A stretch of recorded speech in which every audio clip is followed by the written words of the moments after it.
அல்லேலூயா. தேவன் இந்த வருஷத்துல நம்மளை நோக்கி பார்த்து சொல்கிற ஒரு விஷயம் என்னது? பெலன் கொண்டு. அநேக பேர் இந்த காட்டேஜ் பிரேயர் பண்ணவங்களுக்கு எல்லாம் தெரியும். இதை குறித்து நம்ம தியானிச்சோம். யோசுவாவுடைய வாழ்க்கையில நம்ம பார்க்கும் பொழுது யோசுவா வந்து ஒரு அடிமையாய் பிறந்தவர். கரெக்டுங்களா? அடிமையாய் பிறந்து அடிமையாய் வளர்ந்து வாலிப வயசு வரைக்குமே ஒரு அடிமைத்தன வாழ்க்கைனா ரொம்ப மோசமாக இருப்பல. சில பேருக்கு இந்த கதையே எப்படி நம்மளுக்கு தெரியாது. கரெக்டுங்களா? சில பேருக்கெல்லாம் நம்ம அடிமையா இருந்து பார்த்தாதான் அதோடைய வலியை நம்மளுக்கு உணர்வு. உண்மையாகவே யோசுவாவுக்கு தான் அந்த வலி தெரியும். ஏன்னா நம்ம எப்படி சொல்லலாம்னா அந்த பெரிய பெரிய பிரமிடெல்லாம் இருக்குல்ல நம்ம பார்க்குறோம், பெரிய உலக அதிசயம். அந்த அதிசயத்துக்கு பின்னாடி பல்லாயிரக்கணக்கான அடிமைகள் தான் என்ன பண்ணாங்க, அதை கட்டினாங்க. அதுல ஒரு அடிமை யாரு? இந்த யோசுவா. அந்த அடிமையா இருக்கிறது ரொம்ப ஈஸியான விஷயம் இல்லை. அவங்க சொல்றது தான் செய்யணும், அவங்க சொல்றது தான் செய்யணும், அது பிரகாரம் தான் வாழ்க்கையை ஓட்டணும். அவங்களை எதிர்த்து கேள்வி கேட்கக்கூடாது, அடிச்சுக்கிட்டே இருப்பாங்க.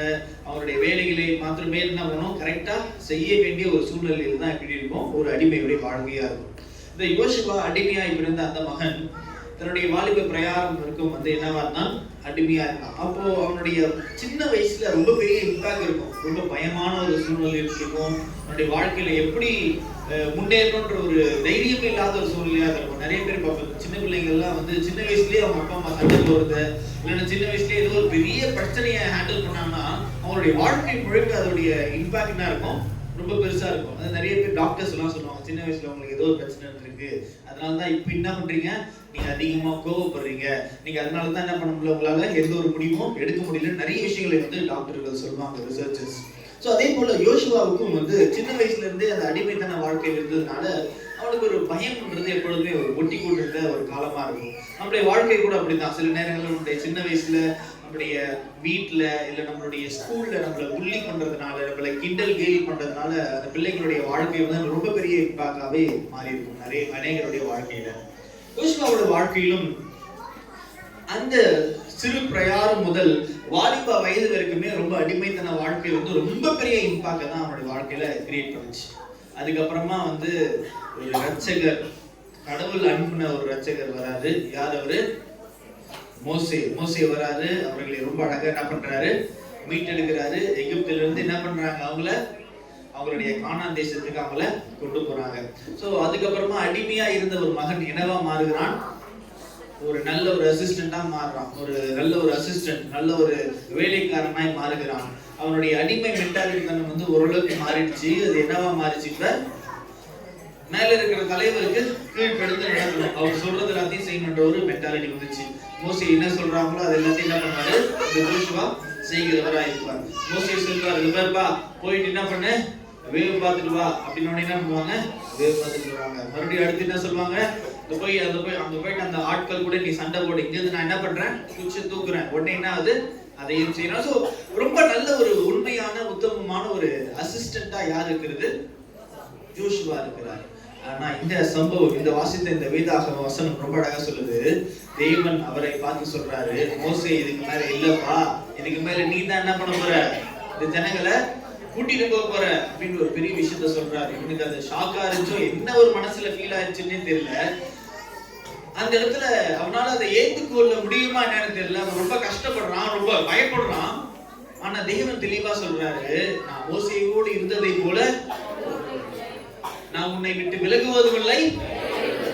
ரொம்ப நல்ல வார்த்தைகள்ல தேவன் இன்னைக்குமே நம்மை அறிந்திருக்கிறார். ஒவ்வொருத்தருடைய பர்சனல் லைஃப் அவர் அறிந்திருக்கிறார். யோசுவாவுடைய பிரச்சனையை அவர் புரிஞ்சுட்டு, கவலைப்படாதப்பா, நான் மோசேயோடு இருந்தது போல என்ன பண்றேன், உன் கூட இருக்கேன், தைரியமா இருக்கு, ரொம்ப ஜாக்கிரதையா இருக்கு, கவலையப்படாத அப்படின்னு சொல்லிட்டு 3 விஷயத்தை ரிப்பீட்டடா ஒரு விஷயத்தை சொல்றார். அதை தான் நாம் இன்னைக்கு தியானிக்க போறோம். இன்ற தியானத்துக்கான தலைப்பு பலன் கொண்டு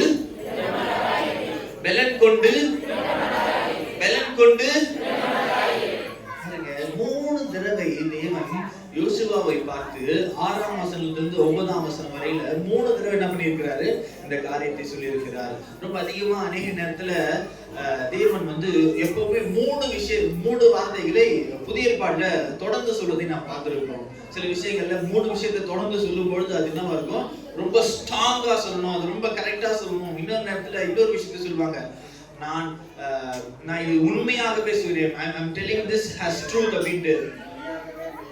மெய்யாகவே நான் உனக்கு சொல்லுகிறேன். Sorry, I am telling this in truth. மெய்யாகவே நான் உனக்கு சொல்லுகிறேன் அப்படின்னு தேவன் என்ன பண்ணுவாரு சொல்றாரு. அப்படின்னா அந்த மாதிரி சொல்லும் பொழுதுலாம் சம்திங் அவர் வந்து ரொம்ப மறுபடியும் நமக்கு என்ன பண்றாரு, ஒரு விஷயத்தை சொல்ல வருகிறார் அர்த்தம். அதே போல இங்க யோசுவாவை பார்த்து ரொம்ப அழகா சொல்றாரு, பலன் கொண்டு. நம்மளுடைய வாழ்க்கை கூட யோசுவா போல தாங்க. நம்மளுடைய வாழ்க்கையை நிர்ணயம் பண்றது. இந்த 2026 என்ன நடக்கும்னு யாருக்கும் தெரியாது, என்ன விதமான பிரச்சனை வரும்னு யாருக்கும் தெரியாது, என்ன விதமான வாய்ப்புகள் இருக்கும்னு தெரியாது, என்ன விதமான சவால்கள் இருக்கும்னு நிச்சயமா நம்மளால என்ன பண்ண முடியாது, நிர்ணயிக்கவே முடியாது. அதுதான் மனித வாழ்க்கை, கரெக்டுங்களா? ஆனா இந்த வாழ்க்கையை நாம் வாழ்வதற்கும் எதிர்கொள்வதற்கும் தேவன் அழகா ஒரு வார்த்தை சொல்றாரு, நான் உங்களோட இருக்கிறேன், பலன் கொண்டு. மூணு விதமான பலன் கொண்டு திடமனதா இருந்து தேவன் யோசுவாவுக்கு சொன்னார், நம்மளை பார்த்தும் சொல்கிறார். முதலாவது 6ஆம் வசனம் ரொம்ப அழகா சொல்லுது, பலன் கொண்டு திடமனதாயிரு, இந்த ஜனத்தின் பிதாக்களுக்கு நான் கொடுப்பேன் என்று ஆணையிட்ட தேசத்தை நீ இவர்களுக்கு என்ன பண்ணுவ.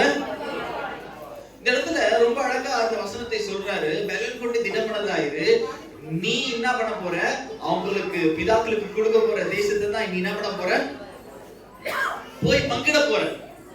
முதல் பலன் கொண்டு திடமனதாயிரு எதுக்காக சொல்றேன்னா, நீ ஒரு பெரிய காரியத்தை செய்ய போகிறாய், அதனால மிகவும் தைரியமா இரு.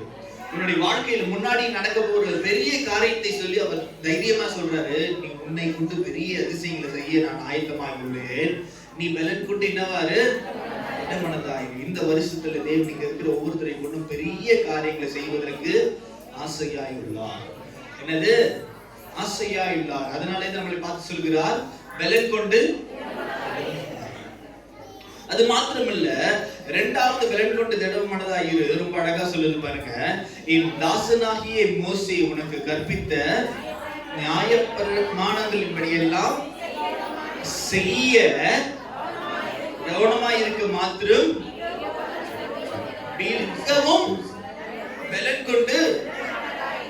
இரண்டாவது தான் அழகு பாருங்க. முதலாவது தேவன் நமக்கு வைத்திருக்கிற ஆசீர்வாதங்கள், அவர் உங்களை கொண்டு செய்ய போகிற பெரிய அதிசயத்தை அவர் சொல்லி சொல்றாரு, பலன் கொண்டு.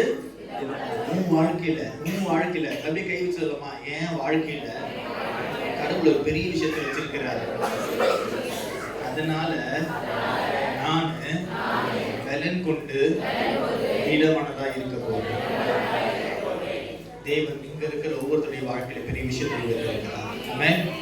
அதுக்காக தேவன் உங்களை பார்த்து சொல்றாரு, நீ உன்னை நம்பாம இருக்கலாம், ஆனா நான் உன்னை நம்புறேமா, உன் வாழ்க்கையில ஒரு பெரிய விஷயம் இருக்கு, நான் உன்னை கொண்டு ஒரு பெரிய விஷயத்தை செய்ய போறேன்னு தேவன் நேர்த்தியா சொல்கிறார். இரண்டாவதாக தெளிவாக சொல்கிறார், வேத பிரமாணங்கள், தேவன் கொடுத்த நியாய பிரமாணங்களை என்ன பண்ண கூடாதான், தாசனாகிய மோசே கற்பித்த நியாய பிரமாணங்கள் இப்படி செய்ய கவனமாய் இருக்க மாத்திரம் மிகவும் பலன் கொண்டு. இரண்டாவது விதமான பலன் கொண்டு திடமனதாயிரு எதை குறிக்குதுன்னா, தேவன் சொன்ன வாக்குத்தத்தங்கள், தேவன் நம்மளுடைய வாழ்க்கையில வைத்திருக்க வேத வசனம், உங்க வாழ்க்கையில கொடுத்திருக்க வேத வசனத்தை கைப்பிடிச்சு அதை செய்வதற்கு நம்மளுக்கு என்ன வேணும், பலன் கொண்டு திடமனதா இருக்கு. அநேக நேரத்துல நம்முடைய வாழ்க்கையில இந்த வேத வசனத்தை நம்முடைய வாழ்க்கைக்குள்ள வச்சு அதன் பிரகாரம் நம்ம செய்ய முடியாம போறதுனால தான் நம்ம வாழ்க்கையில பிரச்சனை இருக்கு. அந்த வேத வசனத்தை நம்முடைய வாழ்க்கையில நிறைவேற்றாம போவதனால தான் பலவிதமான பிரச்சனைகளை நம்ம என்ன பண்றோம், ஃபேஸ் பண்றோம். இன்னைக்கு தேவன் நம்மோடு கூட பேசுகிற முக்கியமான விஷயம் என்னன்னு பார்க்கும்பொழுது, வேத வசனத்தை நம்முடைய வாழ்க்கையில வைத்து அதன் பிரகாரம் அவர் நம்முடைய வாழ்க்கையில வைத்திருக்கிற அதன் பிரகாரம் நம்முடைய வாழ்க்கையை வாழ்வதுதான் என்னது, அவர் வைத்திருக்கிற மகா பெரிய திட்டமா இருக்கிறது. அதை ரொம்ப அழகா 3 விஷயத்துல நம்ம சொல்ல முடியும். முதலாவது, அவர் சிந்தனை செய்கிற விதமாக நாமும் என்ன பண்ண வேண்டும், சிந்திக்க வேண்டும். அதுவே அவர் வைத்திருக்கிற பலனும் திடனுமாய் இருக்கிறது. அவர் நம்முடைய வாழ்க்கையில என்ன திட்டத்தை யோசிக்கணும்னு ஆசைப்படுறாரோ, அவர் நம்முடைய வாழ்க்கையில என்ன விஷயத்தை குறிச்சு நம்ம நினைக்கணும்னு ஆசைப்படுறாரோ, அதையே நாம் என்ன பண்ண வேண்டியது, சிந்திக்க வேண்டியது அவசியமா இருக்கிற வேதம் அழகா சொல்கிறது. ரோமர் 12ஆம் அதிகாரம் 2ஆம் வசனத்தை வாசிக்கலாம். நீங்கள் இந்த பிரபஞ்சத்துக்கு ஒத்த வேஷம் தெரியாமல் தேவனுடைய நன்மையும் பிரியமும் பரிபூர்ணமான சித்தம் இன்னதென்று பகுத்தறியத்தக்கதாக உங்கள் மனம் புதிதாகிறதுனாலே மறுரூபமாகுங்கள். பாருங்க, ஒவ்வொரு நாளுமே நம் மனதை புதிதாக்க வைத்துக் கொண்டு இந்த உலகத்துக்கு ஒத்த வேஷம் தெரியாமல் வாழ வேண்டியது அவசியமா இருக்கு. நம்மளுடைய மனசை எப்பொழுதுமே வச்சுக்கணுமா? எப்படி வச்சுக்கணுமா? புதிதாக வைத்துக் கொள்ள வேண்டியது அவசியமா இருக்கு. அதுதான் தேவன் விரும்புகிற காரியமா இருக்கிறது. அவருடைய சித்தத்தை பெறுவதற்கு நம்மளுடைய தாட்ஸ், நம்மளுடைய மைண்டை எப்படி வச்சுக்கணுமா? அவருடைய வாழ்க்கைக்குள்ள அவர் சொல்லுகிற திட்டத்தின் பிரகாரம் நாம் வைத்துக் கொள்ள வேண்டியது அவசியமா இருக்கு. அது மாத்திரம் இல்ல, ரொம்ப அழகா பாருங்க, பிலிப்பியர் 4ஆம் அதிகாரம் 8ஆம் வசனம் ரொம்ப அழகா சொல்லுது, எதை சிந்திக்க வேண்டும் என்கிற தேவன் விரும்புகிறாரோ அதை மாத்திரமே சிந்திக்க வேண்டியது அவசியமாய் இருக்கிறது. எடுத்துக்கலாம். கடைசியாக சகோதரரே, உண்மை உள்ளவைகள் எவைகளோ, ஒழுக்கம் உள்ளவைகள் எவைகளோ, நீதி உள்ளவைகள் எவைகளோ, கற்புள்ளவைகள் எவைகளோ, அன்புள்ளவைகள் எவைகளோ, நற்கீர்த்தி உள்ளவைகள் எவைகளோ, புண்ணியம் எதுவோ, புகழ் எதுவோ, அவைகளையே சிந்தித்து கொண்டிருங்கள். ரொம்ப அழகா பாருங்க, தேவன் நம்மை பார்த்து சொல்லுகிற மகா பெரிய காரியம் என்னன்னா, எந்த விதமான யோசனை வேணும்னா மேலான யோசனை வேண்டியது அவசியமா இருக்கிறது. ஏன்னா அதையே தேவன் விரும்புகிறவராய் இருக்கிறார். நம்மளுடைய வாழ்க்கையில நம்மளுடைய சிந்தனை அவர் வைத்திருக்கிற அந்த நியாய பிரமாணத்திற்கு கூறிய சிந்தனையாய் இருக்க வேண்டியது அவசியமா இருக்கு. ஏன்னா இந்த சிந்தனை தான் ரொம்ப பெரிய குருக்கட் மைண்டா இருக்கும். ரொம்ப பெரிய தேவையில்லாத யோசிக்கிற தேவையில்லாத விஷயங்களை நம்முடைய எண்ணத்துக்குள்ள போட்டுக் கொள்ளுகிறதுக்கு முதல் வழி எங்கவா இருக்கும்? சிந்தனையா இருக்கும். அந்த சிந்தனையை நம்ம நேர்த்தியாய் அவருடைய சமூகத்துல சமர்ப்பிக்கும் பொழுது அவர் என்ன பண்ணுவாரு? நம்மளை நேர்த்தியான பாதையில என்ன பண்ணுவாரு?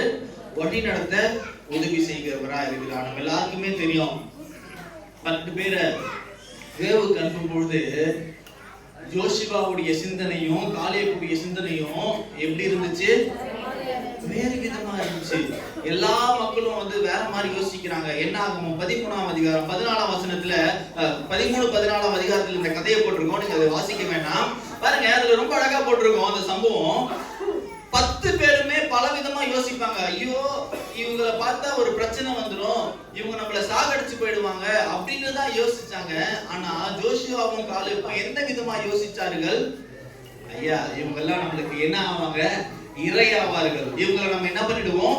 மடங்கெடுக்கப்படுவோம்ட்டு மனசுல அந்த ஒரு பெலனோட திடனோட இருந்த அவர்களை நாம் பார்க்க வேண்டியது அவசியமா இருக்கு. அநேக நேரத்தில் நம்முடைய வாழ்க்கையில கூட நம்மளுடைய சிந்தையானது தவறி போனால் நம்மளுடைய வாழ்க்கையே தேவனுடைய திட்டத்தில் விட்டு என்னவாயிடும்? வழிவிலக செய்கிறதாய் மாறிவிடும்.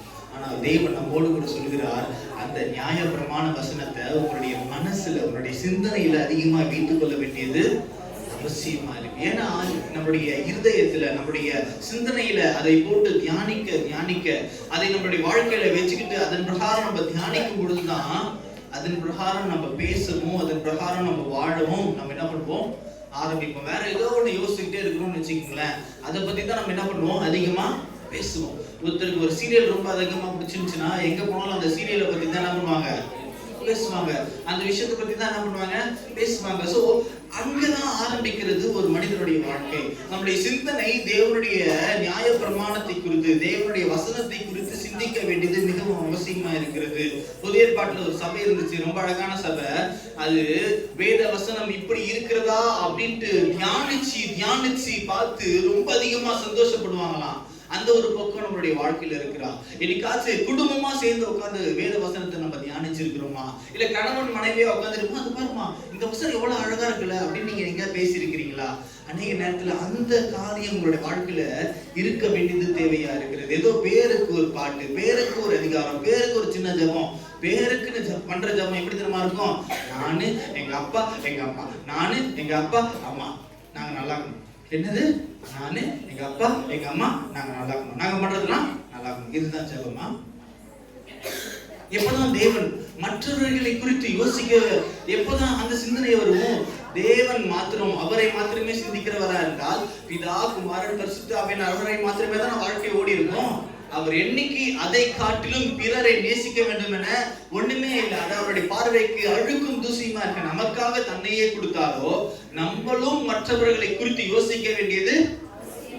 அதான் இந்த வசனம் ரொம்ப அழகா சொல்லுது, எதையெல்லாம் மேன்மையானவைகளோ, எதெல்லாம் கருப்புள்ளவைகளோ, எதெல்லாம் அன்புள்ளவைகளோ அவைகளையே என்ன பண்ணுங்க, அதை விட்டுடுவோம். குடும்பமா உட்காந்து பேசுவோம். உனக்கு தெரியுமா அந்த முன்சாமி வீடு என்னாச்சு தெரியுமா, அவன் புள்ள என்ன ஆச்சு தெரியுமா, அவன் பொண்ணு என்ன பண்ணா தெரியுமா, அவங்க வீட்டுல என்ன பிரச்சனை தெரியுமா, இவங்க வீட்டுல என்ன பிரச்சனை தெரியுமா, ஐயோ அந்த மூணாவது வீட்டுல பிரச்சனை ஆச்சு, அது என்ன ஆச்சு அப்படின்ட்டு மற்ற குடும்பத்தை பத்தியோ இல்ல தேவையில்லாத விஷயத்தை பத்தி பேசுவது கடவுளுக்கு விருப்பமில்லாத காரியம்.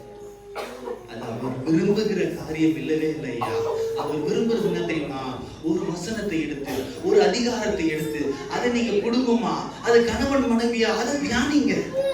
ஐயோ இப்படி போட்டிருக்கா, இந்த வசனத்தை பத்தி இந்த இடத்துல இப்படி போட்டிருக்கு கவனிச்சீங்களா, இந்த வசனத்தை பத்தி இவ்வளவு அழகா இங்க புதிய ஏற்பாட்டுல என்ன பண்ணிருக்காங்க போட்டிருக்காங்கன்ட்டு நினைத்து தியானம் பண்ண வேண்டியது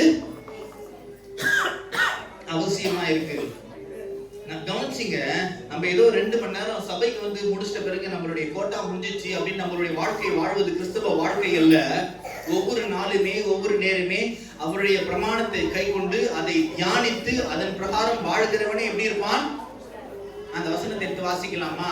சங்கீதம் 1ஆம் அதிகாரம் 1ஆம் வசனம். துன்மார்க்கருடைய ஆலோசனைப்படி நடவாமலும் இல்லாமலும் உட்காராமலும் கர்த்தருடைய வேதத்தில் பிரியமா இருந்து மனுஷன் பாக்கியவான். இரவும் பகலும் அதை தியானமாய் இருக்கிற மனுஷன், இரவும் பகலும் தியானமாய் இருப்பது என்பது அதை குறித்து சிந்தனையுடையவராய் இருப்பது. முன்னாடியே சொன்னான்னு தெரியல, நான் சில நேரங்கள்ல சில நபர்களை பார்த்து இன்ஸ்பயர் ஆயிருக்கேன். அவர்கள் எவ்வளவு அழகா பண்றாங்க பாருங்க, எவ்வளவு அழகா நல்லவர்களா இருக்கிறாங்க பாருங்கட்டு நிறைய நேரங்களை அவர்களை பார்த்து அட்மையர் பண்ணிருக்கேன். அது எங்கெல்லாம் நடந்திருக்குன்னா, ஃபர்ஸ்ட் அதிகமா நடந்தது நான் காலேஜ் படிக்கும் பொழுது எங்களுக்கு ஒரு அசைன்மெண்ட் இருந்துச்சு. நாங்க எல்லா விதமான சபைகளுக்கும் போக வேண்டும், எல்லா சபையின் ட்ரெடிஷன் அவருடைய பழக்க வழக்கங்களை பார்த்து கொள்ள வேண்டும் என்பதற்காக எல்லா சபையும் நாங்கள் போய் பார்த்தோம். முன்னாடி நான் கிட்ட சொன்னா எனக்கு தெரியல. பார்த்தீங்கன்னா ஃபர்ஸ்ட் என்ன பண்ணோம், மார்த்தோமா சபை அப்படின்னு ஒரு சபை இருக்கு. அந்த மார்த்தோமா சபைக்கு போனோம். அந்த இடத்துல இருக்கிற சின்ன பிள்ளைங்க முதல் கொண்டு பெரியவங்க வரைக்கும் 4 மணி நேரம், என்னது 4 மணி நேரம் 5 மணி நேரம் இருக்கும் அந்த சர்வீஸ். அவங்க நிக்க சொன்னா நிக்கிறாங்க, உட்கார சொன்னா உட்கார்றாங்க. அவங்க என்னென்னலாம் ஜபம் பண்றாங்களோ இந்த சின்ன பிள்ளைங்களும் சேர்த்து பண்றாங்க. அது மாத்திரம் இல்ல, எல்லாமே அந்த போதகர் சொல்ற பிரகாரமே அதை நேர்த்தியா என்ன பண்றாங்க, ஸ்பின் டிராப் சென்டா நடக்கிறாங்க. எனக்கு ரொம்ப ஆச்சரியமா இருந்துச்சு, எவ்வளவு சிறந்தபடியா அவங்க என்ன பண்றாங்க, தேவனை ஆராதிக்கிறாங்க. இன்னொரு சபைக்கு போனேன், ஜாக்கோபைட், சிரியன் ஜாக்கோபைட் என்ற சபைக்கு. அந்த சிரியன் ஜாக்கோபைட் சபையில அவங்க பேசுற வார்த்தைகளே வந்து அரபி மொழி. அவர்களுடைய ட்ரெடிஷன் வந்து அந்த சிரியா மொழியில தான் அவர்களுடைய ஜபங்களும் அவர்களுடைய ஆராதனையும் இருக்கும். அந்த வேற்று மொழியை கூட அவர்கள் கற்றுக்கொண்டு சின்ன பிள்ளைங்க முதற்கொண்டு பெரியவர்கள் வரைக்கும் என்ன பண்ணுவாங்க, அதை சொல்லிக் கொண்டே இருப்பாங்க. ஒரு கேத்தலிக் சபைக்கு நாங்க போகும்படி திட்டம் வந்துச்சு.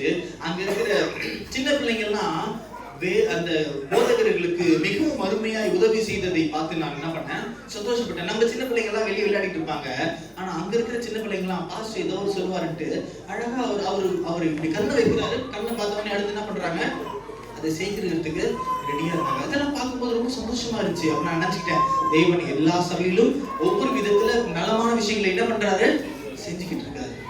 ஒரு சபையில பார்க்கும்போது அவங்க சபைக்கு வர அநேக விதமான பலவீனமான, நம்மளும் ஜபிக்கிறோம், ஆனா அவங்களும் அதே போல யாருக்கெல்லாம் பலவீனம் இருக்கோ அவங்களுக்கெல்லாம் பேர் சொல்லி என்ன பண்றாங்க, ஆராதனைக்கு நடுவுல ஜபிக்கிறத பார்த்து நான் மிகவும் ஆச்சரியப்பட்டேன். அநேக நேரத்துல நம்மளை தான் மேல நினைச்சிட்டு இருக்கோம், நம்மளை காட்டிலும் எல்லாருமே ஒவ்வொரு விதத்துல நலமான காரியங்களை செய்து கொண்டு இருக்கிறாங்கன்ற ஒரு மென்டாலிட்டி எனக்கு வச்சு அன்னைக்கு வந்துச்சு. அது மாத்திரம் இல்ல, ஒரு நாள் நான் காஃபி குடிப்பதற்காக ஒரு இடத்துக்கு நான் போகும்பொழுது சிஎம்சிக்குள்ள ஒரு 10 டாக்டர்ஸ் அவங்களுடைய ரொம்ப பிஸியான ஷெட்யூலுக்கு நடுவுல காஃபி குடிக்க வராங்க. காஃபி குடிக்க வரும்பொழுது மத்தேயு 5ஆம் அதிகாரத்துல எவ்வளவு அழகா போட்டிருக்கலன்ட்டு மத்தேயு 5ஆம் அதிகாரத்தை குறித்து அவங்க என்ன பண்றாங்க, டிஸ்கஸ் பண்றாங்க. நம்முடைய வாழ்க்கை எப்படி இருக்க வேண்டும் என்றால் வேத வசனத்தை தியானிப்பதுதான் நம்முடைய முக்கியம். அதை விட்டுவிட்டு அந்த கதை இந்த கதை உலகத்தை காட்டிலும் அதை பத்தி யோசிக்கிறது, இதை பத்தி யோசிக்கிறது, அதை நம்முடைய சிந்தனையில வச்சுக் கொள்வது பிரயோஜனமற்றதா இருக்கு. வேத வசனத்தை தியானிக்கணும். அதிகமா வெட்டியாய் உட்காந்துக்கிறது சபையில நான் எப்பவுமே 24 மணி நேரம் உட்காந்துக்கிறேன், அதை பத்தி மேட்டர் இல்ல. நான் சபையில எவ்வளவு நான் வேத வசனத்தை தியானிச்சேன், எவ்வளவு நேரம் நான் வேத வசனத்தை குறித்து யோசிச்சேன், அதை யோசித்து பார்க்கும் பொழுதுதான் நம்மளுக்கு புரிய வரும். அதுவே நம்முடைய வாழ்க்கையில அதிகமான ஒரு பங்கை நமக்கு தருகிறதாய் இருக்கும். இந்த ஜோஷுவா தன்னுடைய வாழ்க்கையில வாழ்ந்த மனிதன் வேதம் ரொம்ப அழகா சொல்லும். அவன் he never moved, he was stayed in tabernacle. தேவனுடைய சமூகத்தை விட்டு பிரியாதிருந்தான். என்னது? ஆசரிப்பு கூடாரம். tabernacle சொன்ன ஆசரிப்பு கூடாரத்தை விட்டு பிரியாதிருந்தான். அவனுடைய ஆர்வம் எல்லாம் எங்கதான் இருந்துச்சு? ஆசரிப்பு கூடாரத்துல எல்லாம் நேர்த்தியா நடக்கணும். அங்கேயே அந்த கவனம் எல்லாம் அங்கேயே தான் இருந்துச்சு, சுத்திட்டு இருந்துச்சு. நம்மளுடைய வாழ்க்கையில கூட நம்மளுடைய கவனம், நம்மளுடைய சிந்தை எங்க இருக்குன்றது ரொம்ப பெரிய அவசியமா இருக்கு. முதலாவது நம்மளுடைய சிந்தனையை சரி பண்ண வேண்டியது அவசியமா இருக்கு. இரண்டாவது அதுக்கு தான் என்ன தேவை? பலன் கொண்டு நம்முடைய சிந்தையை சரி செய்வதற்கு, நம் சிந்தையை தேவனுடைய சித்தத்தின் பிரகாரம் சரி செய்வதற்கு பலன் கொண்டு திடமனதா இருக்க வேண்டியது அவசியமா இருக்கு. இரண்டாவதாக நம்மளுடைய வார்த்தைகள். நம்ம வார்த்தை குறித்து முன்னாடி நம்ம அதிகமா பேசி இருக்கிறோம். வார்த்தை ரொம்ப வல்லமை நிறைந்தது. வார்த்தையை தேவன் அதிகமாக பயன்படுத்துவார். வார்த்தையினால ஒரு மனுஷன் வாழவும் முடியும், சாகவும் முடியும். அவ்வளவு பெரிய பவர்ஃபுல்லான அந்த வார்த்தையில நலமான காரியங்கள் நிறைய இருக்கு. அதே போல அந்த வார்த்தையை கொண்டு ஒரு மனுஷனை என்ன பண்ண முடியும்? அழிக்கவும் முடியும். தேவன் இந்த பூமியை எப்படி படைத்தார்?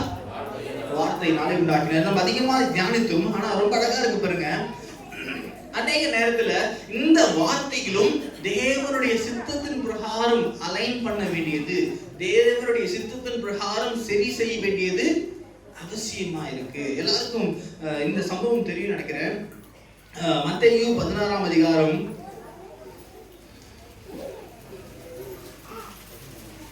16ஆம் அதிகாரம் எடுத்துக் கொள்ளலாம்.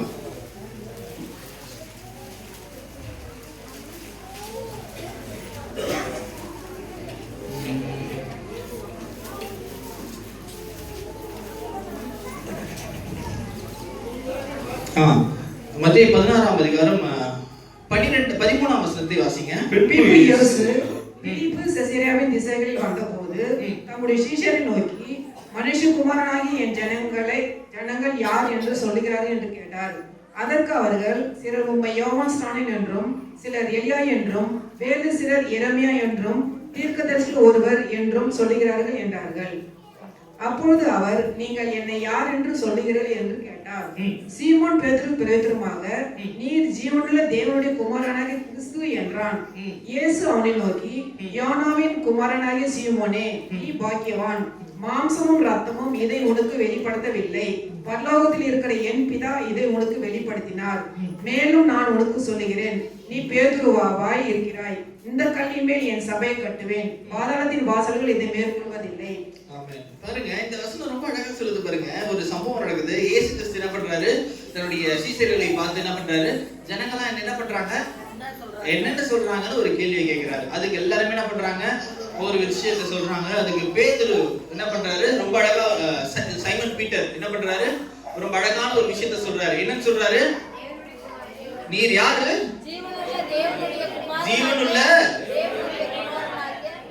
ஜீவனுள்ள தேவனுடைய குமாரன். அதுக்கு இயேசு கிறிஸ்து ரொம்ப அழகா சொல்றாரு பதிலு, பரவாயில்லப்பா, உன்னுடைய மாம்சமும் உன்னுடைய விஷயம் என்ன பண்ணல, உனக்கு இதை வெளிப்படுத்தல. யார் உனக்கு வெளிப்படுத்தினது?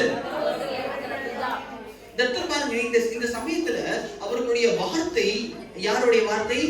அந்த மனுஷனுடைய வார்த்தை, அந்த சைமன் பீட்டருடைய வார்த்தை தேவனுடைய சித்தத்தின் பிரகாரம் எப்படி இருந்துச்சு? அலைண்டா இருந்துச்சு. அவ பேசுற வார்த்தை கடவுள் யோசிச்ச, இதுதான் கரெக்ட்னு யோசிச்ச விஷயத்தை என்னாச்சு? பேசின ஒரு வார்த்தையா இருந்துச்சு. கரெக்ட்டுங்களா? அவர் என்ன யோசித்தாரோ அதை அவன் என்ன பண்ணா? சொல்லிட்டான். அவர் எதிர்பார்க்கிற அந்த கரெக்டான விஷயத்தை என்ன பண்ணிருந்தான்? புரிஞ்சு வச்சிருந்தான். தேவனும் நம்மளை நோக்கி ஆசைப்படுகிறதுனா பலன் கொண்டு திடமனதா இருக்க வேண்டியது. நம்முடைய வார்த்தைகளை ரொம்ப கரெக்டா அவர் நம்ம என்ன பேசணும்னு திட்டம் வச்சிருக்கிறாரோ அதை மாத்திரமே பேச வேண்டியது அவசியமா இருக்கு. அது அப்படியே தொடர்ந்து வாசிக்கலாமா? பரலோக ராஜ்யத்தின் திறவுகோல்களை நான் உனக்கு தருவேன், பூலோகத்திலே நீ கட்டுகிறது என்னவோ. 21 வாசிக்கலாக்கா. அது முதல் இயேசு தாம் எருசலேமுக்கு போய் மூப்பராலும் பிரதான ஆசாரியராலும் வேத பாரகராலும் பல பாடுகள் பட்டு கொலையுண்டு 3ஆம் நாளில் எழுதியிருக்க வேண்டும் என்பதை தம்முடைய சீஷர்களுக்கு சொல்ல தொடங்கினார். அப்பொழுது பேதுரு அவரை தனியே அழைத்து கொண்டு போய், ஆண்டவரே, இது உமக்கு நேரிடக்கூடாது, இது உமக்கு சம்பவிப்பதில்லை என்று அவரை கடிந்து கொள்ள தொடங்கினான்.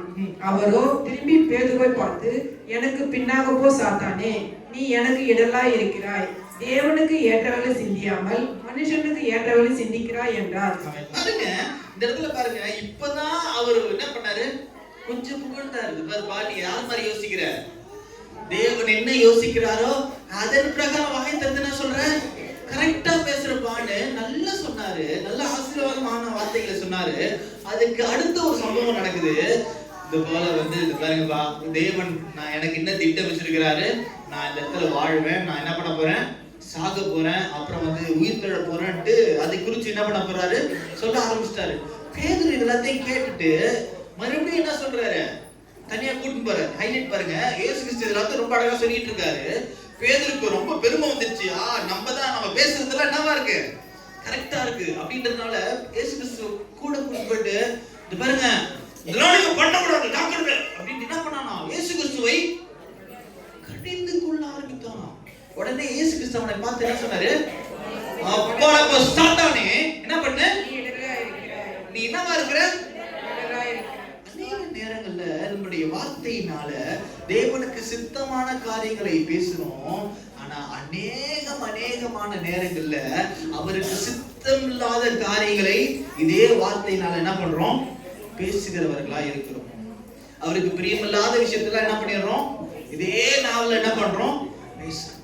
இந்த பேதுருவை போலதான் நம்மளும் அநேக நேரத்துல நலமான காரியங்களை பேசுறோம், ரொம்ப நலமான விஷயங்களை யோசிக்கிறோம், நிறைய நலமான விஷயங்களை குறித்து பேசுறோம். ஆனா அதை காட்டிலும் ரொம்ப அதிகமா அவர் எனக்கு இது தப்பா செஞ்சிட்டாரு, அவர் மோசமானவர், இல்ல மனுஷனை குறித்து தப்பா பேசுறது, இந்த மாதிரி பலவிதமான தவறான காரியங்களை இதே நாவை கொண்டு நம்ம என்ன பண்றோம், பேசுகிறவர்களா இருக்கிறோம். அப்ப தேவன் தெளிவா சொல்றாரு, உனக்கு நான் என்ன பண்ணுவேன், எதிர்த்து நிற்பேன். இயேசு கிறிஸ்து இப்படி சொல்லியிருக்கலாம்ல, பாரு சொல்லும், நீ தப்பா புரிஞ்சுங்கிற, அப்படிலாம் ஒண்ணும் இல்ல, நீ இப்படி புரிஞ்சுக்கோன்னு சொல்லவே இல்லை, டைரக்டா சொல்லிட்டாரு. என்ன பண்றாரு, அப்பாலே போ சாத்தானே, பிசாசு தான் உன்னுடைய இருதயத்தில் என்ன பண்ணா, இந்த சிந்தனையை போட்டான். அநேக நேரத்தில் நம்முடைய வார்த்தைகள் தேவனுடைய வசனத்தின் பிரகாரம் நேர்த்தியாய் கரெக்டா இருக்க வேண்டியது அவசியமா இருக்கு. அதை விட்டு தவறி போகும்பொழுது அவர் என்ன பண்ணுவாராம், எதிர்த்து நிற்பார். பிசாசுக்கு எதிர்த்து நில்லுங்கன்ற வசனத்தின் பிரகாரம் நம்முடைய வார்த்தைகள் தவறா பேசும் பொழுது அவர் நமக்கு என்ன பண்ணுவாரு, எதிர்த்து இருக்கிறவராய் இருக்கிறார். நம்முடைய வார்த்தைகள் மிகவும் அவசியமா இருக்கு. வேதம் ரொம்ப அழகா சொல்லுது, நம்முடைய வார்த்தைகள்லாம் ரொம்ப கரெக்டா இருந்துச்சுன்னா நம்முடைய வாழ்க்கை எப்படி இருக்கும், சிறப்பானதா இருக்கும். அதுதான் நம்ம அதிகமா யோசிக்க வேண்டியது. கெட் பிஹைண்ட், பின்னாடி திரும்பி பார்க்க வேண்டியது அவசியம். நாம் பேசின வார்த்தைகள் எவ்வளவு மோசமான வார்த்தையா இருக்கும். சில நேரத்துல வாய்க்கு வந்ததெல்லாம் பேசிடுவோம், வாய்க்கு வந்ததெல்லாம் என்ன பண்ணிடுவோம், பேசுகிறவர்களா இருக்கும். ஏதோ நம்ம மனசுக்குள்ள நினைச்சிட்டு ஏதோ தவறான ஒருத்தரை பத்தி நம்மளுக்கு தெளிவா தெரிஞ்சே இருக்காது. ஒரு மனுஷன் ஏதோ ஒருத்தர் யாரோ ஒருத்தர் அவர் இந்த மாதிரி அப்படின்னு சொன்னதை காதல வாங்கி அது உண்மையாவே இருக்காது. ஆனா அதை வச்சு நம்ம என்ன பண்ணிடுவோம், அவங்கள பத்தி தப்பா என்ன பண்ணிடுவோம், நம்மளுடைய நண்பர்களுக்கு நம்மளுக்கு தெரிஞ்சவர்களுக்கு நம்ம என்ன பண்ணிடுவோம், சொல்கிறவர்களா இருக்கிறோம். அநேக நேரத்தில் நம்முடைய வார்த்தைகள் தேவனுடைய சித்தத்தின் பிரகாரம் பேச வேண்டியது அவசியமா இருக்கு. ஏன்னா ஈஸியா நம்முடைய நாவை கொண்டு நம்மளை என்ன பண்ண முடியும், ஏமாற்ற முடியும். ஏன்னா அந்த உலகத்துல முதலாவது பாவம் எப்படி வந்துச்சுன்னா, பிசாசு ஏவாளை பார்த்து சொன்னா, கடவுள் அப்படி சொல்லி இருக்கிறாரோ அப்படின்ட்டு என்ன பண்ணா, ஒரே ஒரு வார்த்தையினால என்ன பண்ணா, ட்விஸ்ட் பண்ணா. அந்த வார்த்தைகள் நம்மளை ட்விஸ்ட் பண்ணி தேவனுக்கு சித்தம் இல்லாத காரியங்களை செய்ய நம்முடைய வாழ்க்கையில என்ன பண்ணிடும், வகையறுத்துவிடும். நம்ம நண்பர்கள்கிட்ட பேசும்பொழுது, நம்மளுடைய பிள்ளைங்க கிட்ட பேசும்பொழுது, அது தேவனுக்கு சித்தமான வார்த்தைகளை நாம் பேசுறோமா அப்படின்னு நம்மளை நோக்கி பார்க்க வேண்டியது அவசியமா இருக்கு. அதுக்குதான் தேவன் யோசுவாவை பார்த்து சொல்றாரு, பலன் கொண்டு திடமானதாயிரு. நீ கரெக்டா பேசணும், கரெக்டா பேசணும். அதனால எப்படி இரு? பலன் கொண்டு. நம்முடைய வாழ்க்கையில அநேக நேரத்துல பலவிதமான சூழ்நிலைகள் நம்முடைய வாழ்க்கையில வரும்பொழுதுதான் நம்மளுக்கு இந்த பலன் கொண்டு திடமானதா இருக்கிற வார்த்தை நம்மளுக்கு என்ன பண்ண வேண்டியது, ஆறுதலா இருக்க வேண்டியது அவசியமா இருக்கு. ஏன்னா தேவன் சொல்றாரு, நீ பலன் கொண்டு திடமானதாயிரு. உன்னால முடியாது, உன்னால இதெல்லாம் முடியாது, ஆனா உன் கூட நான் இருக்கிறேன். நான் உனக்கு என்ன பண்ணுவேன்? உதவி செய்கிறவனாய் இருப்பேன். எப்பொழுதும் உனக்கு நான் உதவி செய்கிறவனாய் இருப்பேன். உன்னுடைய பலவீனத்துக்கு நான் உன் கூட இருப்பேன்மா. நீ என்ன பண்ண? பலன் கொண்டு திடமானதாயிரு. மூணாவதாக தேவன் சொன்ன அந்த பலன் கொண்டு திடமானதாயிரு ரொம்ப அழகான ஒரு வார்த்தையா இருக்கு. நம்மளுக்கு நேரம் இல்லாதனால நம் செய்கைகளை அந்த ஒரு பாயிண்ட் விட்டு நம்ம கடைசி பாயிண்ட் போயிடலாம். 9ஆம் வசனத்தை வாசிக்கலாம். நான் உனக்கு கட்டளையிடவில்லையா? நான் உனக்கு கட்டளையிடவில்லை. பலன் கொண்டு திடமானதாயிரு. பலன் கொண்டு திடமானதாயிரு. திகையாதே, திகையாதே, கலங்காதே, கலங்காதே. நீ போகும் இடமெல்லாம் உன் தேவனாகிய கர்த்தர் உன்னோடு இருக்கிறார் என்றார். நீ போகும் இடமெல்லாம் என்ன பண்றாராம்? தேவனாகிய கர்த்தர் உன்னோடு கூட இருக்கிறார் என்றார். பாருங்க, மூணாவது பலன் கொண்டு திடமானதாயிரு நம்மளுக்கு ரொம்ப பெரிய ஆறுதலான வார்த்தையா இருக்கு. அது என்னன்னு பார்த்தோம்னா, தேவன் நம்ம கூட இருக்கிறார். நீ எங்க போனாலும் உங்க கூட யாரு இருக்காரு? தேவன் நம்மோடு இருக்கிறார். ஒரு காரியம் நம்மளுக்கு பெரிய தைரியத்தை தரும். நான் அன்னைக்கே ஒரு கதையை சொன்னேன். உண்மையா நம்மளுடைய வாழ்க்கையில பயம்ன்றது பலவிதமா இருக்கும். கரெக்டுங்களா? ஒவ்வொருத்தருக்கும் ஒவ்வொரு விஷயமான பயம் இருக்கும். யோசுவாவுக்கு ஒரு விஷயத்துல பயம் இருந்துச்சு. என்ன பயம் இருந்துச்சு? என்ன பயம் இருந்துச்சு யோசுவாவுக்கு? நான் எப்படி இந்த ஜனங்களை பார்த்துப்பேன், நான் எப்படி ஒரு லீடரா இருப்பேன் அப்படின்னு ஒரு பெரிய பயம் இருந்துச்சு. கரெக்டுங்களா? யாருக்குமே பயம் இல்லைன்னு சொல்லவே முடியாது. ஒவ்வொருத்தருக்கும் ஒவ்வொரு விதமான பயம் இருக்கும். ஒருத்தருக்கு பார்த்தோன்னா பல்லியை பார்த்தா பயப்படுவாங்க, ஒருத்தருக்கு கருப்பாம்பூச்சி பார்த்தா பயப்படுவாங்க, ஒருத்தருக்கு தண்ணியை பார்த்தா பயப்படுவாங்க, ஒருத்தர் மனைவி பார்த்தா பயப்படுவாங்க, அப்புறம் கணவனை பார்த்தா என்ன பண்ணுவாங்க? ஒவ்வொருத்தரும் ஒவ்வொரு விதமான பயம் இருக்கும்ல. அது என்ன பண்ண முடியாது, மாற்றவே முடியாது. நான் ஜஸ்ட் விளையாட்டுக்கு சொன்ன கவனிச்சிங்க. பல விதமான பயங்கள் இருக்கு. சில பேருக்கு பாஸ் பார்த்தா பயம், அவங்களுடைய உயர் அதிகாரிகளை பார்த்தா பயம். அந்த பயம் அவர்கள் ரொம்ப பெரிய விஷயத்துக்கு என்ன பண்ணிடும், கொண்டு போயிடும். அந்த பயம் நம்முடைய வாழ்க்கையில வரும்பொழுது நம்மளால ஒரு கரெக்டான ஒரு டிசிஷன் என்ன பண்ண முடியாது, எடுக்க முடியாது. அந்த பயம் நம்மளுடைய வாழ்க்கையில என்ன பண்ணணும்னா, ரொம்ப பெரிய டவுட் நம்மளுக்குள்ள போட்டுரும். கிளாரிட்டி இல்லாத ஒரு சூழ்நிலையை நமக்கு என்ன பண்ணுவோம், தள்ளப்படுவோம். உடம்புல அப்படி சிரித்துக்கும், பலவிதமான ஒரு சூழ்நிலையில தள்ளப்படுவோம். நம்ம எல்லாருக்கும் சொன்ன மறுபடியும் அந்த கதையை நான் சொல்றேன், ஓரளவுக்கு நலமா இருக்கும்னு நினைக்கிறேன். ஏன்னா 1970களில் 80களில் அதிகமா இந்த ரிச்சாக்கள் தான் ஃபேமஸ். கரெக்டுங்களா? 1970களில் 80களில் எல்லாம் மாந்திரிக்கா பண்ணி அந்த கதை தான் இங்க எல்லாருக்குமே சொல்லலான்ட்டு தான். அதுதான் நான் அது சொல்லிட்டு தான் சொல்றேன். நீ கவனிக்கல நினைக்கிறேன். கவனிங்க, 1970கள் 80களில் ரிச்சாக்கள் தான் ரொம்ப என்னது ஃபேமஸ். அந்த நாட்கள்ல ஆட்டோக்கள் இருக்காது, காருங்க இருக்காது. ஸோ என்ன ஆகும், ரிச்சா ஓட்டுறவங்க தான் ரொம்ப ஃபேமஸ். நிறைய ரிச்சா ஓட்டுவாங்க, அப்புறம் நல்லா சம்பாதிப்பாங்க. அது சென்னையில ஒரு ரிச்சா ஓட்டுற குரூப் எல்லாம் என்ன பண்ணுவாங்க, காலையில இருந்து சாயந்தரம் வரைக்கும் ரிச்சா ஓட்டுவாங்க.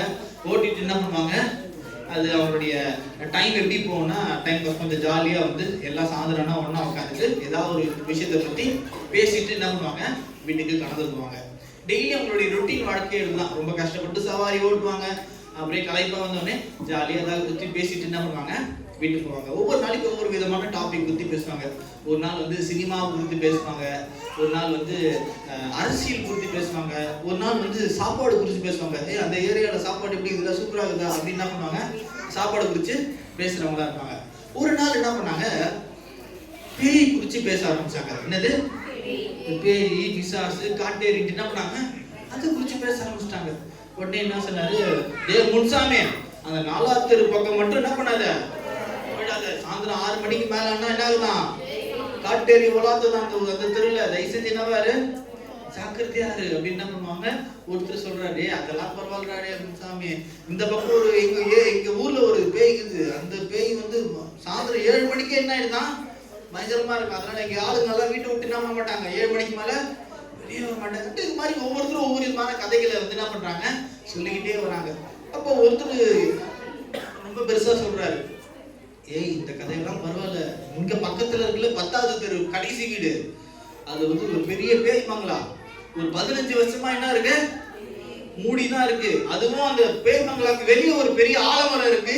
அந்த ஆலமரத்துல பக்கம் என்ன பண்ணக்கூடாதான், போயிடவே கூடாது. அது காலையில் நேரத்துக்கு அந்த சைட் போறதுக்கு நம்ம ஆட்கள் என்ன பண்ணுவாங்க, பயப்படுவாங்க. நான் அன்னைக்கு ஒரு நாள் காலை 12 மணிக்கு போயிட்டு வந்துட்டு அப்படியே எனக்கு கல் இல்லை கை கால்லாம் என்ன ஆயிடுச்சு, முதல்ல எடுத்துக்கிச்சுப்பா.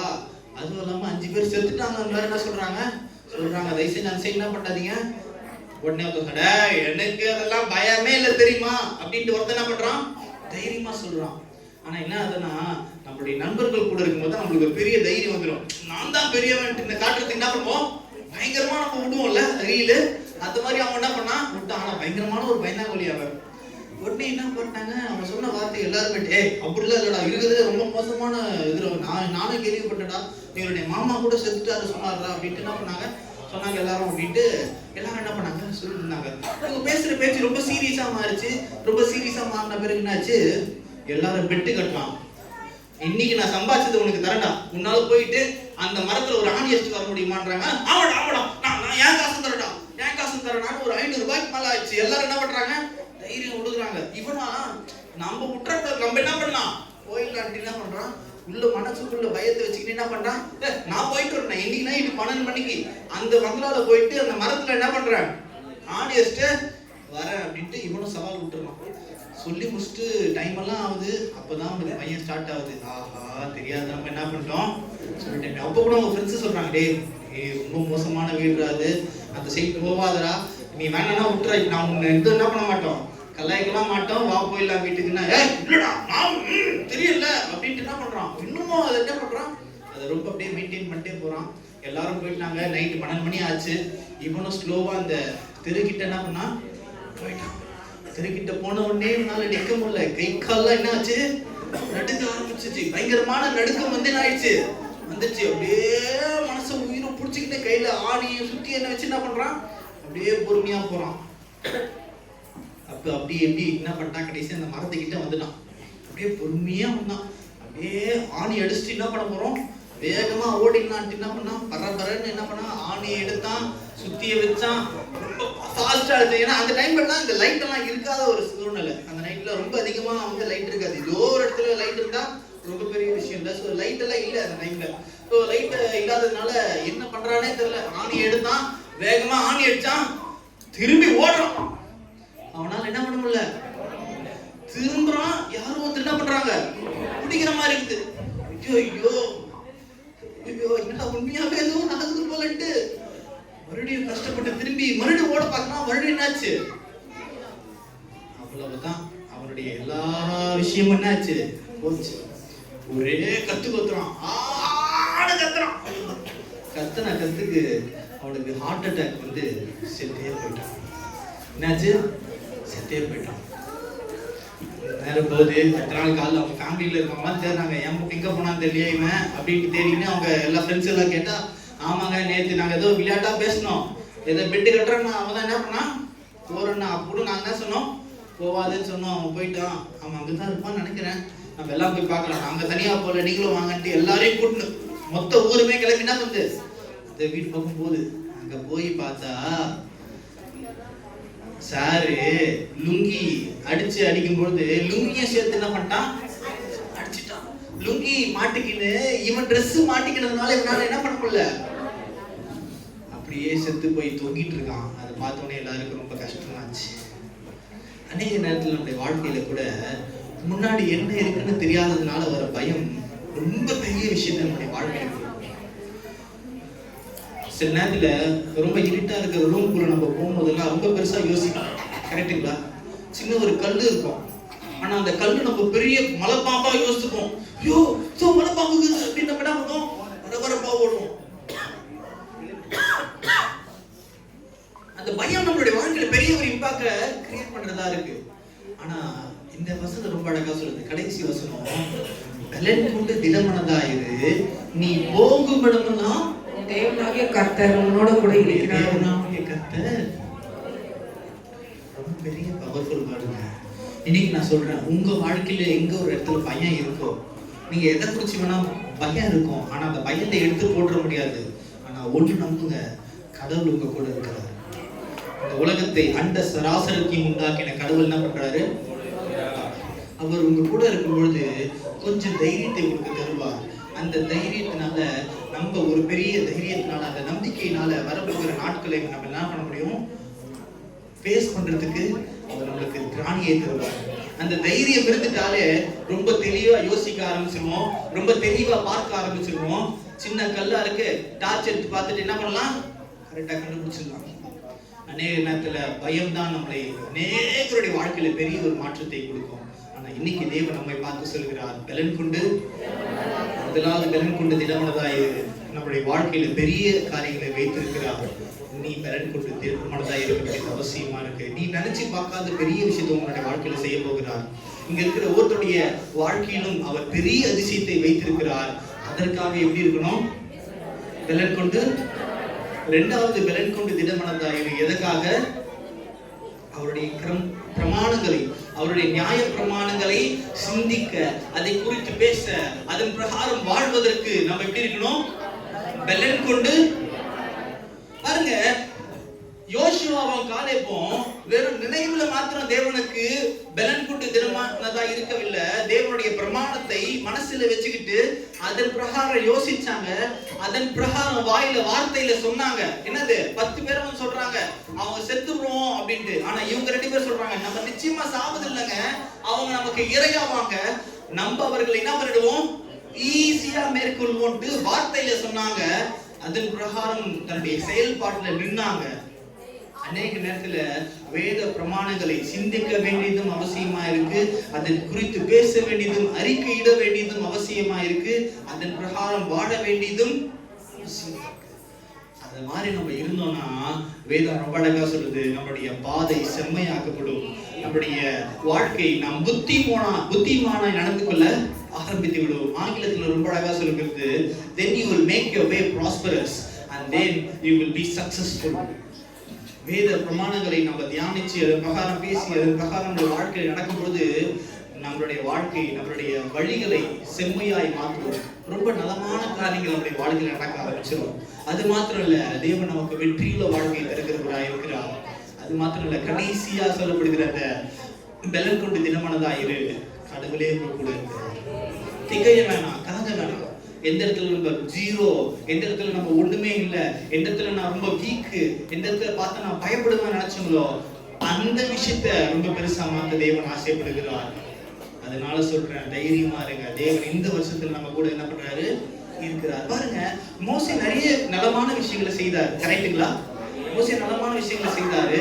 ஆனா ஜோஷுவா தான் இருக்கிறதுலே நிறைய இடங்களை கைப்பிடிச்ச ஒரு நபரா இருக்கிறார். யோசுவான்ற புத்தகத்தை நம்ம பார்க்கும் பொழுது எக்கச்சக்கமான ஒரு சண்டை, எல்லாத்தையும் ரொம்ப அழகா சிறப்பா செய்து முடிச்சு அவர் என்ன பண்ணாரு, ஒரு பெரிய விஷயத்தை செய்தார். அது மாத்திரம் இல்ல, இந்த உலகத்திலேயே சூரியனை பார்த்து நில்லுன்னு சொன்னது யாரு, யோசுவா மட்டும்தான். ஆய்வாளர்கள் இன்னமும் சொல்றாங்க, கண்டுபிடிக்கிறாங்க, நம்மளுடைய வாழ்க்கையில சூரியன் சில மணி நேரம் நின்று கொண்டு இருந்துச்சு, அதுக்கான ஆதாரம் இருக்கு அப்படின்ட்டு ஆய்வாளர்கள் என்ன பண்றாங்க, சொல்றாங்க. அநேக நேரத்துல நம்ம தேவனை நம்பி பலன் கொண்டு தினமானதாய் அவர் நம்ம கூட இருக்கணும்னு நினைக்கும் பொழுது யாருமே நம்ப கூடாத பெரிய அதிசயமான காரியங்களை நாம் செய்யக்கூடிய தேவன் நமக்கு உதவி செய்வார். அதே மாதிரி நாம் இந்த வார்த்தைகளை ஆசீர்வதிப்பார்.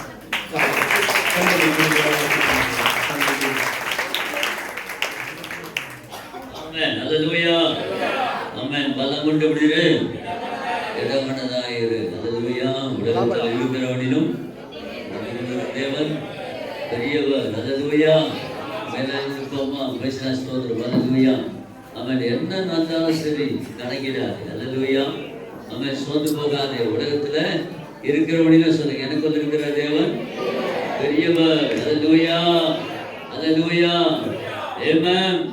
இயேசு என்னோடு இருப்பதை நினைச்சிட்டா என்னுள்ளம் துள்ளுதம்மா, நன்றி என்று சொல்லுதம்மா, என்னுள்ளம் துள்ளுதம்மா, நன்றி என்று சொல்லுதம்மா.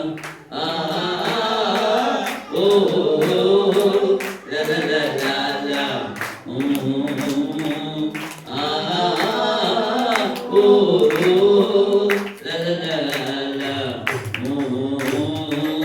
உலக ஆசையெல்லாம் கொண்டோடு மறையுதம்மா, உலக ஆசையெல்லாம் கொண்டோடு மறையுதம்மா, புறவும் பாசமெல்லாம் துமையாய் தோன்றுதம்மா, புறவும் பாசமெல்லாம் துமையாய் தோன்றுதம்மா. தெய்வம்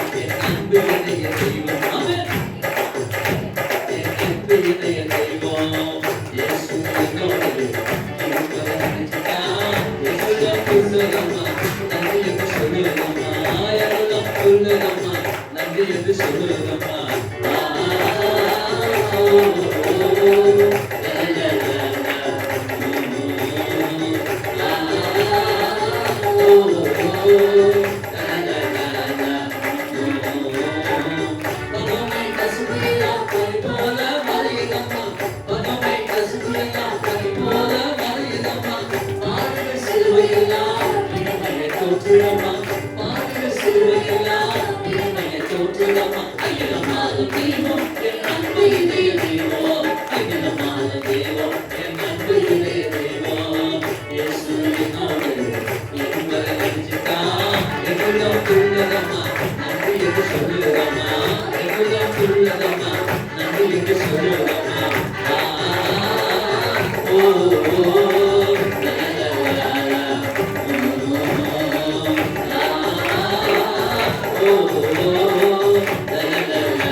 அதெல்லாம் போட்டு திட்டம் பண்ணதா எப்படி இது அதெல்லாம் வந்து திட்டம் பண்ணதா ரெண்டாவது வார்த்தை பிரசனம் வரும். சோதரமாம செவ்வாய்க்கிழமை வீட்டு ஜபத்தில் கேட்டோம். மறுபடியும் அதே செய்தி தான் இன்னும் கொஞ்சம் ஆழ்ந்து. அல்லேலூயா. ஸ்தோத்திரமாம பேசுகிற ஸ்தோத்திரம் எதை பற்றியும் சொல்ல பக்கத்தில் பார்த்து எதை பற்றியும் கவலைப்படாது, எதை பற்றியும் கலங்காது. அல்லேலூயா. சிந்தையில் எந்த நோக்கம் இருக்கிறது பதட்டப்பட்டு அவசரப்பட்டு உலகத்தான் பேசுகிற மாதிரி பேசினார். உலகத்தானுக்கு உனக்கு நிறைய வித்தியாசம். ஏன் வேண்டாலும் எட்டாது. இந்த உலகத்தை பற்றியே கவலை. அதில் படம் பாட்டெல்லாம் ஒவ்வொரு 12 உனக்கு உலகத்துக்கு ஒத்த வேஷம் தெரியும். அவன் தேவனுடைய பரிபூர்ணமான சித்தம் இன்னதென்று பகுத்தறியத்தக்கதாக உன்னை குறித்து எதிர்காலத்தை குறித்து ஒரு திட்டத்தை தேவன் வச்சிருக்காரு. அது பகுத்தறி ஆவிக்குரிய பகுத்தறிவிடும். சும்மான புதிதாக என்ன பண்ணுங்க மறுபமா. அல்லேலூயா. அவன் நம்முடைய மனசு எப்போது தெம்பா இருக்கணும். அல்லேலூயா. தெம்பா இருந்துட்டாக்கா மேல இந்த சரீரம் பிரச்சனை இதெல்லாம் வந்தா 1000 பிரச்சனை வந்தாலும் பயப்படவே மாட்டேன். அல்லேலூயா. ஏன் தெரியுமா? உன் மனசு கர்த்தருக்குள்ள திட்டம் மாட்டாரு. அல்லேலூயா. இது வரும், இது போகும். பிரச்சனை வரும், வியாதி வரும், பலவீனம் அது போயிடும். அல்லேலூயா. தேவை வரும், நெருக்கம் வரும், நிந்தைகள் வரும், போயிடும். ஆனா கர்த்தருக்குள்ள திட்டம் மனசு மாத்திரப்படாது. சில விட்டுறாதீங்க. அல்லேலூயா. நாம் ஜெபிக்கலாம். அல்லேலூயா. அந்த வருஷம் முழுசும் அவன் தேவனோடு நடத்த போகிறார். அல்லேலூயா. பலம் கொண்டு திட்டமானதா இரு. அது நியாயப்பிரமாண புத்தகத்தை விட்டு வடது பகடப்படாத, திரும்பிடாத. 1000 பேர் சொன்னா, ஃப்ரெண்டு அதை சொன்னா, அவங்க அதை சொன்னா, எதையும் பார்க்காத. இந்த பருத்தராஜ் சொன்னாங்க, அந்த சிஸ்டர் சொன்னாங்க, இவங்க அப்படி சொன்னாங்க, யார் சொல்றது காதல வாங்காத. கர்த்தர் உன்னை கொண்டு என்ன பேசுறாரு? அதே பேர் தான் கொஞ்ச நேரத்துக்கு முன்னாடி அப்படியே ஆவியில் நிரம்பி அந்நிய பாஷை நிரம்பி தோத்திரம் தோத்திரம் தோத்திரம் தோத்திரம் பேசுறேன். அதே பேரு கொஞ்ச நேரத்துக்கு பிறகு திடீர்னு பார்த்து வேற பேதுரா மாறிட்டார். அப்பாலே போனா சாத்தானே. தேவன் கேட்டவர்களை சிந்திக்காம மனுஷர் கேட்ட சிந்திக்கிறாங்க. இல்ல சில நேரத்துல சாத்தானுடைய ஆவியுக்குள்ள வந்து இறங்கி தேவன் கேட்ட சிந்திக்காம ஆப்போசிட்டா ராங் திங்கிங், தேவன் வைத்திருக்கிற தவறான சிந்தையை நோக்கி அதை டைவர்ட் பண்ணும். சொல்றேன், நீயே சொல்லணும். ஏசு வந்திக்க மாட்டேன். நீ சொல்ல, ஏய் சாத்தானே உன்னை பார்த்து சொன்னேன், எனக்குள்ள புகுந்து என்ன தேவ திட்டத்துக்கு விரோதமா தேவ சித்தத்துக்கு விரோதமா என்ன நடப்பு பார்த்தியா? போ சாத்தானன்னு உன்னை எதிர்த்துக்கொள்ள ஓடுவான். அல்லேலூயா. ஜெபிக்கலாம். சாந்தமா ஜெபிக்கும்படி கேட்டுக்கொள்ளும். மகத்துவமானவரே, திரும்பமாக ஒரு கிருபையின் கால வேளைக்குள்ளாக எங்களை கொண்டு வந்து சேர்த்தீரப்பா. ஆண்டவரே, இன்றைக்கு சொல்லப்பட்ட ஒரு வார்த்தையாகிலும் கீழே சிந்தி விடாதபடி எல்லாம் எங்களுடைய ஆவிக்குரிய மண்டலத்திலே ஆத்மாவிலே சரீரத்திலே ஆத்தாப்புடைய 3 விதமான ஆசீர்வாதங்கள் ஆத்தாப்புடைய உங்களாத ஆவிக்குரிய மண்டலத்திலேப்பா நீங்க எங்களோடு கூட இருக்கிறீரப்பா. இம்மானுவேல் என்ற தேவன் எங்களோடு கூட இருந்து எங்கள் மூலமாக செய்ய போகிற இந்த பெரிய காரியங்களுக்காக உங்களுக்கு நன்றி. எங்க கூட இருக்கிற ஒவ்வொருவரையும் பெரிய காரியங்கள் செய்கிறவரால் நீர் நோக்கி பார்த்தீரே. நன்றி நன்றி நன்றி இயேசு சுவாமி. நன்றி கொடா கொடி நன்றி ஆண்டவரே. நாம் தாப்பிலே வசனம் சொல்லுகிறது, கற்பனைகளை கை கொண்டு நாம் தாப்பிலே அவர்கள் மாத்திரமே வாசல்கள் வழியாய் பிரவேசித்து அந்த கடைசி வெளிப்படுத்துகிற புஸ்தகத்தின் கடைசி பகுதி நாம் தாப்பிலே கற்பனைகளை கை கொண்டு வாசல் வழியாய் உட்பிரவேசிக்கிறவர்கள் பாக்கியவான்கள். நாம் தாப்பிலே நாங்கள் உட்பிரவேசிக்க வேண்டும். ஆண்டவரே, உலகத்துக்கு ஒத்த வாழ்க்கை வாழ வேண்டாம். ஆண்டவரே, இன்றைக்கு ஒரு பெரிய ஒரு வெளிச்சத்திற்குள்ள எங்களை கொண்டு வந்தீரே. பேசுகிற வார்த்தைகளை குறித்து கவனமே இல்லை தகப்பனே. ஒரு தடவை நாங்கள் நன்மையானதை பேசுகிறோம், ஆனால் மற்ற வார்த்தைகள் எங்களுக்கு விரோதமாய் நீர் எங்களுக்கு எதிர்த்து நிற்கிறவராய், எங்களை கடிந்து கொள்கிறவராய் இருக்கிறீரே தகப்பனே. அப்பா, ஜாக்கிரதை உள்ள வாழ்க்கையை தாரும் அப்பா. இயேசுவே, வாய் வார்த்தைகளினாலே நாங்கள் பாவிகளாக வேண்டாம், குற்றவாளிகளாக தீர்க்கப்பட வேண்டாம். உன்னைக்கு கொஞ்சம் நேரம் ஆனாலும் அதுல கொடுக்கப்பட்ட அர்த்தங்கள் அப்பா மிகவும் ஆழமானவர்கள் தகப்பனே. அந்த ஆழத்துக்குள்ளாக ஒவ்வொருவரையும் கொண்டு செல்லுங்கப்பா. இந்த வார்த்தையின்படி பரலோகம் ஆமென் என்று சொல்லி ஒவ்வொருவருடைய வாழ்க்கையிலும் இந்த பெரிய காரியங்கள் ஒவ்வொருவருக்கும் எனக்கு தெரியாது, ஆனால் பரலோகத்துக்கு தெரியும். நீர் ஒவ்வொருவருடைய வாழ்க்கையிலும் அந்த பெரிய காரியம் என்னது என்பதை தீர்மானித்து இந்த கால வேளையில இந்த செய்தியை கொடுத்திருக்கிறீரப்பா. ஒவ்வொருவரும் அதை சுதந்திரத்துக் கொள்ள கிருபை தாரும், அதை வெளிப்படுத்தி தாரும் அப்பா. அப்படி வெளிப்படுத்துகிற போது என்னால் முடியாது என்று எண்ணாதபடிக்கு தேவன் என்னோடு கூட இருக்கிறார். நாம் தகப்பனே, யோசுவா 31 ராஜாக்களை அவன் ஜெயித்தான் என்று சொன்னால் நாங்கள் எவைகளெல்லாம் ஜெயிக்க வேண்டுமோ அதை ஜெயிக்க நீர் என்னோடு கூட இருக்கிறேன். நீர் எங்களை அப்பா தாங்குகிறவராய் இருக்கிறேன்.